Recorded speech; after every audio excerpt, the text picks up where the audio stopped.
So our third topic for the day is getting connected with the pipeline. And the first thing is yeah, we're going to go through all of this. So there's the Qt module overview. But take a look at this. What's the pipeline? First of all, look at the character here. See this character? Okay, this is located above, like it says right here, located above your enter key. And the reason I say it like that is because a lot of folks don't even know where this character is. Let me give you an example. So, get service pipe. What's going to happen is get service is going to go out and get a collection of service objects. They're technically called service controllers, and you're going to see what all that is later. But it's going to grab all of those services, and then it's going to send them.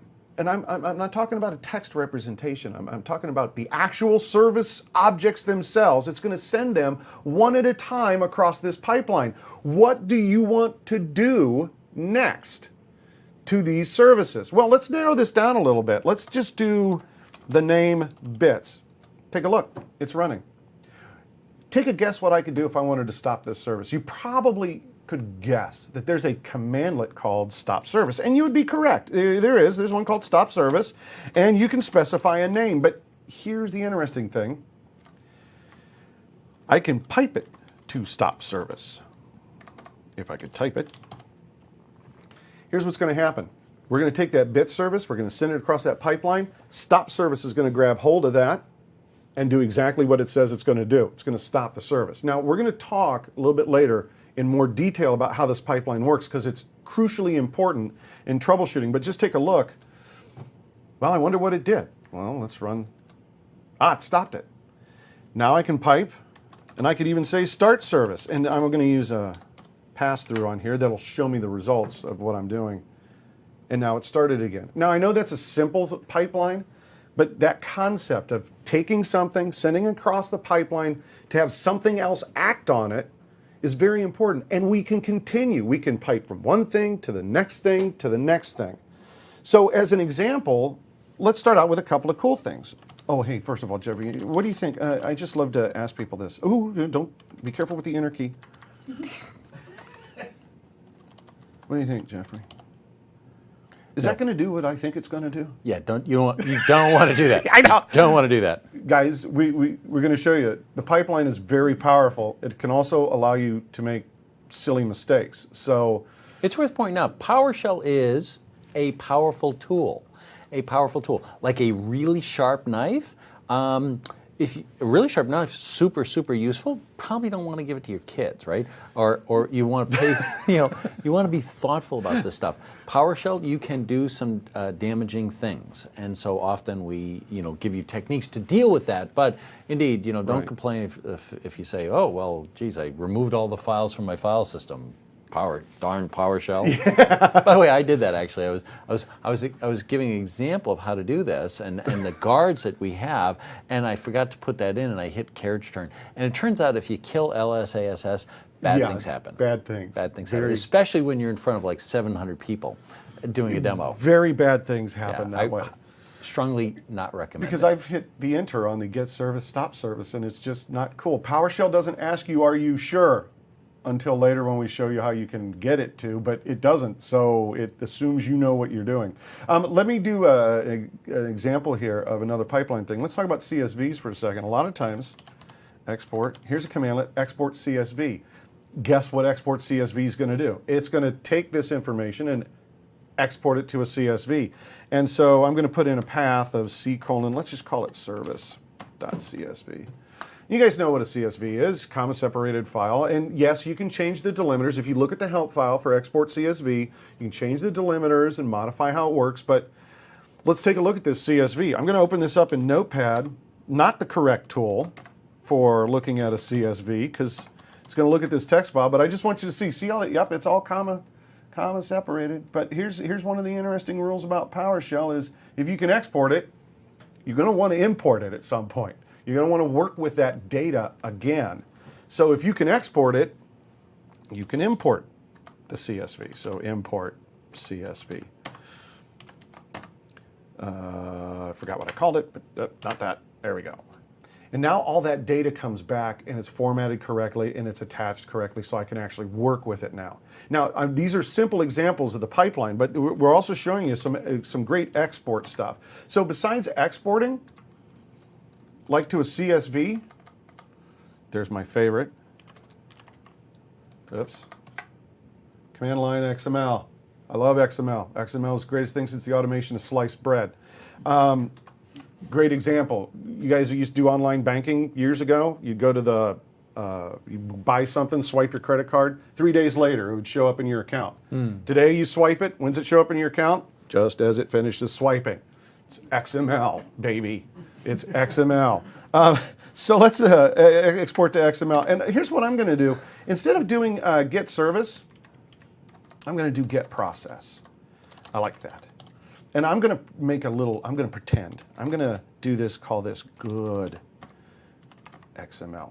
I want you to pretend something for a second. I want you to pretend that I've just taken a snapshot of a perfectly good running machine. Runs perfectly.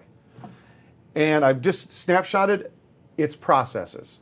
Now, if you blink your eyes, pretend for a moment that now I'm working on a non-perfectly running machine. And what I'd like to do is, I'd like to compare the good machine to the non-good machine. Yeah, imagine those, instead of Notepad and Calc, imagine that was some malware. Yeah, exactly. I'm just using Notepad and Calc. Now, the compare object, I'm just giving you an example of how the pipeline and how using commandlets can be very useful to you. So I've got a reference object. Now I want you to notice I'm going to use parentheses. We're going to talk more about parentheticals, but this means do this first. And what I need to do is I need to import the good XML file that represents the good machine. And then I want to compare that to this currently running machine. Now, when you run get process, there's a lot of information that comes up. What I want is I just wanted to compare the names of the processes right now and see if there's a difference. So what I've done is I've exported my process information with the pipeline, and now I'm just going to compare it. Notice the side indicator points to the bad machine and is saying, hey, look, Calc and Notepad are running on that, and as opposed to what's on the good machine. This is an example of how you're going to start to be able to build commands with the pipeline to do something, and then use other commands to achieve your results. Imagine comparing two machines, the software that's installed on them, and you want to make one machine look just like another. So there's a lot of things that we can do with building a pipeline. One last example, and then we'll take a short break. Oh, yeah. So what Jason just showed you is freakishly powerful, and we're going to drill into it in the future. So what we did was we took a set of live objects, and we compared them against an XML file. Like, how do you do that? And the answer is the magic of PowerShell and the things we call objects and object adapters. And of course, if you just tried to compare these things, it would say, they're completely different. So he didn't. He said, I just want to compare them based upon their name. And so what you've done, okay, what we've really kind of led you to is, again, you think about what you want to do, you type it, and the magic of PowerShell is able to take these incredibly complex stuff and present it to you in a very simple world. Oh, so let me show you a couple other command line things, and Jeffrey will be adding in stuff here, just so you can get the idea of kind of what's going on. Besides exporting out to like CSVs and XML, there's some other things you can do. So get service, everybody always wants to know, how do I put something into just a text file? Well, first of all, you could have found out file by looking for get help star file or something like that, which is totally awesome. And you'll find out file. Out file has, if you look at the help file for it, wants you to give it a path, and you give it a path to what you want to use as for your text file. So test.txt. And you can get the content. Did I say get the content? You can get the content from a text file. I wonder if there's anything that could help me with getting content from a text file. Oh, looky, get content. The help system's your friend. So you can get the content from a text file by just using get content. And I think I call that test.txt. And there's all that get service content that I just put in a text file. But wait There's more. You can send stuff out to a printer, out printer. So there's a set of things you could set it out to. I wonder how we could find a list of the things that we could send stuff out to. Yeah, no, just out. Just start with out. Start with out, yeah. Well, but here, look, there's a ton of stuff that we can send for out. So again, the help file is your friend. Besides sending stuff out, there's also creative ways to do stuff. So get, service, I love this. This is one of my favorite things. We also have convert to commandlets. Convert to CSV. Now, this is going to make more sense later, but well, you just had an export CSV. Yeah, and we have a convert to CSV. The difference being for right now, when you do an export CSV, you're done. You're done. When you do a convert to CSV, we're going to leave that stuff in the pipeline in case you want to pipeline it and do other things to it. So the way I think about it is export is convert coupled with output it to a file. Yeah, excellent, because if you do an export CSV, you have a mandatory where you have to send it to a file. So think of it as a convert with an out file already built right in. So we have the converts, but I want to show you one of my favorite ones. Did I mention as a web guy? Anyways, and I'm going to pick just a couple of properties for this. I'm going to take name and status. The reason I knew that convert to HTML has a dash property parameter and it had chihuahuas that would take multiple arguments is because I looked at the help file. So it's going to convert it to, as you would expect, HTML, and at this point, there it did it. It's the cleanest HTML, by the way. It did exactly what I asked it to do, but here's an example of me saying, look, I don't want it to my screen. I now want it in a file. I want it out to a file, so let's pipe it out file. And let's call this just test.htm. And you guys know if you have an Can you reduce your... Go down a little bit more? Oh, yeah, it's getting cut off. Yeah. Thanks, guys, for telling us about that in the discussion thing. I want to lower my command down so that picture-in-picture. In all its glory. In all of its beautiful glory. And you guys know that if you double-click, did I say double-click? Yes, I said double-click on an HTML. It'll pop. Well, see, no more double-clicking, no more mouse. So what I'm going to do is just say C:"test HTML, and PowerShell will launch it up there for me. Do you get, I just made a web page. How many developers did that take? And if you look at the help for convert to HTML, you're going to find that you have a lot of options to make this pretty. There's a lot of ways to make this very pretty with tables and all kinds of using style sheets and so forth. So it pays to look at the help. But this is a good example of piping from one command to another to achieve a certain result. So let's take a look at what else we got going. We got to the web page, and these are just some examples of piping some stuff. Oh, we're going to have to talk about stuff that kills because I almost screwed up earlier. Yeah, this is fun. So let me, and Jeffrey, you can help me out here with this one because I'm going to get service, and I'm going to do stop service, and I want to know if this works or not, but seems kind of risky to me. Yeah. What can I do? When in trouble, fear or doubt, run in circles, scream and shout. So, no. That's what they used to teach you. That's what they used to teach kids at Boy Scouts when you go on a trip. Oh. So, no, here's the thing.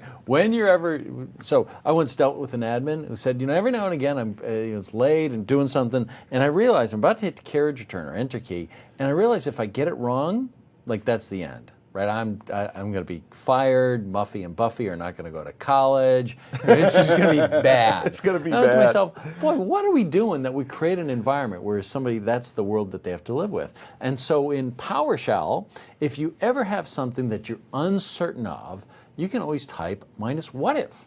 Like, what if I did this? What would actually happen? And you would get... Dun, dun, dun, dun. And it tells you what it would do, but it doesn't actually do it. Now, the best part is that it tells you what it would do, but it didn't actually do it. And if you look at my screen, it says, yep, I would have stopped these services. Now, if you're thinking to yourself that, oh, well, this is a nice, fast way to shut down my computer. No, no, no, no, no, no. This is going to blue screen way before it gets shut down. So, well, it won't blue screen, but it's going to stop somewhere around PowerShell service host, somewhere in there. It's Muffy and Buffy would not be going to college after this one. Yeah. So you're not going to want to do that. But something to keep in mind, we also, besides what if, and I use what if all the time because, things can be dangerous that you're trying out. We also have dash confirm. And dash confirm is a what if with, do you actually want to do this? Now, I'm obviously not going to say yes to anything and certainly not yes to all. So I'm going to put my finger on the L right now so that nothing happens. But I want you to notice it is showing you both what it will do and then asking you, do you want me to do this? So people ask all the time, PowerShell doesn't ask me, are you sure? Yeah, because PowerShell's not for sissies. But sometimes you need that capability. So I'm going to hit L. And please don't actually do anything. Yeah, that'd be good. Hey, can I show them something? Yeah.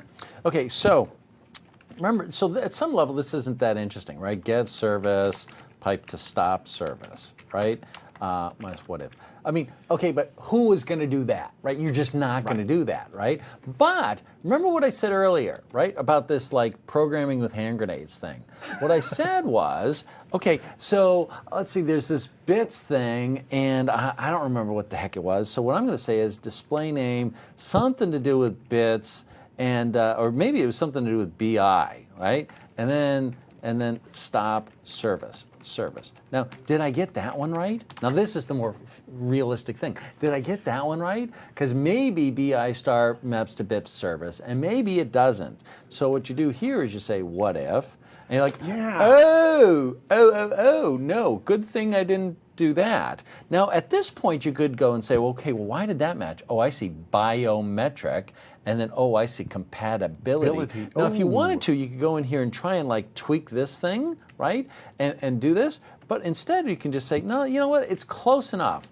Confirm. And you say, BitLocker, yep, that's the one I want to do it to. So you stop that. And then this one, you say, no, that was the only one. So you say, no to the rest. And now I've stopped GSVBI. Oh, I got the wrong one.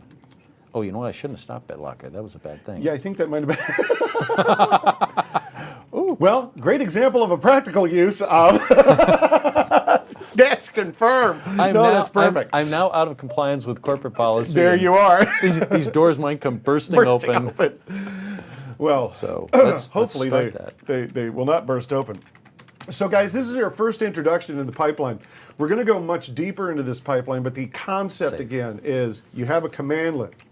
You're going to pipe the results of that commandlet to the next one. So do this, then do this, then do this, then do this, until your needs are done. And what you're going to notice is as we go through this and you get more and more commandlets, you're going to see that the way you're thinking about solving the problem is the way that you'll actually be building the commands in the pipeline. Now, you don't have to do everything as a one-liner, and one-liners are great, and we're going to do a lot of them in here.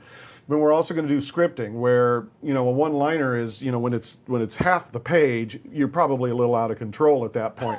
But you can is the idea.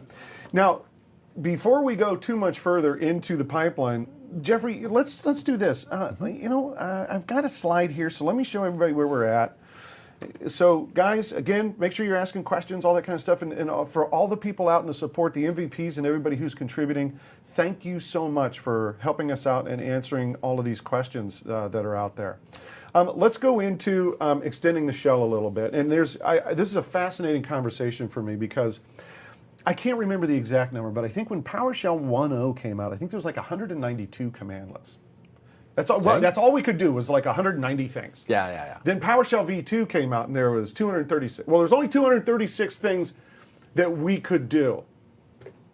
But we need to do more than that. I mean, we need something that's extensible so that we can do. So how do we get more than just the core PowerShell commandlets. Who's responsible for all of that kind of stuff? It takes a village, my friend. It takes a village. It's a village.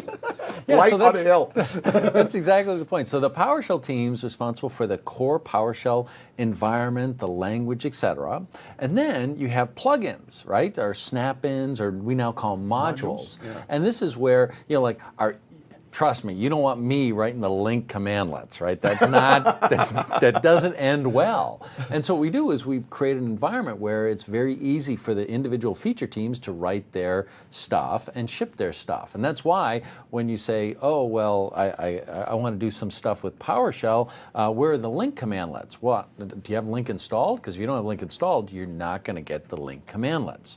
So the idea is that the commandlets ship with the thing that needs to be managed. Okay, so we do this through modules. And well, so originally they were snap-ins. Okay, right. So snap-ins, and if you've got PowerShell version 1 or PowerShell version 2, you have these things called snap-ins. It turns out there were a number of limitations with snap-ins. The biggest, you had to be administrator to get them installed, and there's something else. Well, you couldn't X-copy deploy them. Yeah. And modules now, modules is basically kind of conceptually modeled after the module or package modules of Perl and Python and Ruby, but actually it's much richer than those, much richer than those. But the idea is you'd be able to package up your stuff and then X-copy deploy it, and then you import your modules.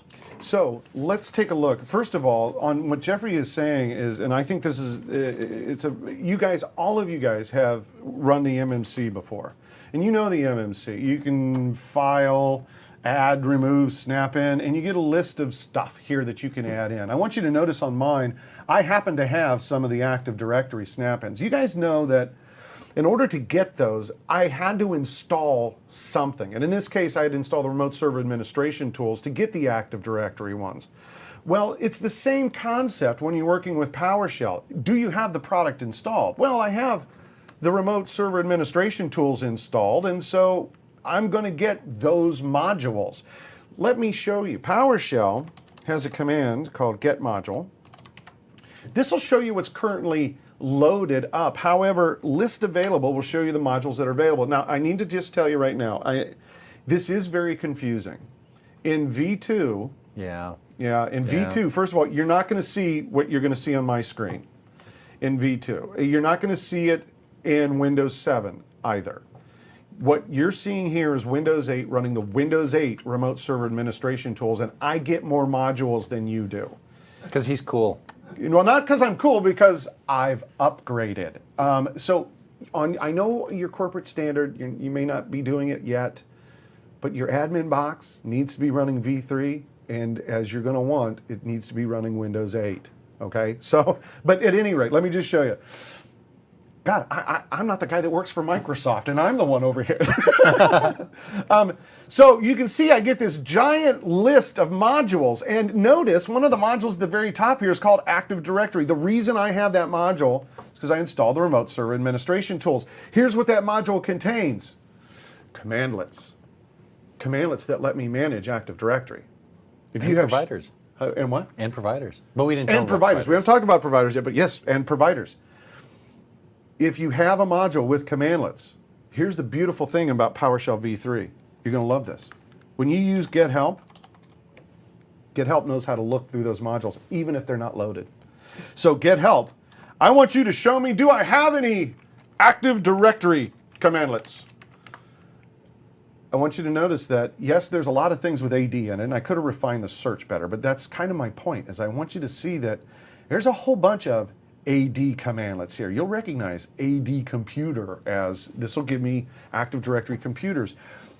Get help knows how to look into these modules, find these commandlets to show them, so you still have complete discoverability, and when you want help on the command that you found, get help, get AD computer, it'll give you the help for it. When you try to use the commandlet, this is one of the biggest features for me personally in V3 is when you try to use the commandlet, and I think I may have used this one earlier, so you may not see it flash on my screen, but take a look. Up, it just ran, but let me do this. I'm going to close my console and reopen it because I want you to see this. If you can catch it on my screen real quick. Actually, Let me. The other way to do this is do a get module. We'll show it. Yeah, get module. Okay, let's do that. Do get module.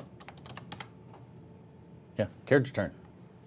So these are the currently loaded modules. Right, these are the currently loaded Yeah, ones. so now do it, and then we'll And do now, it. yes, thank you.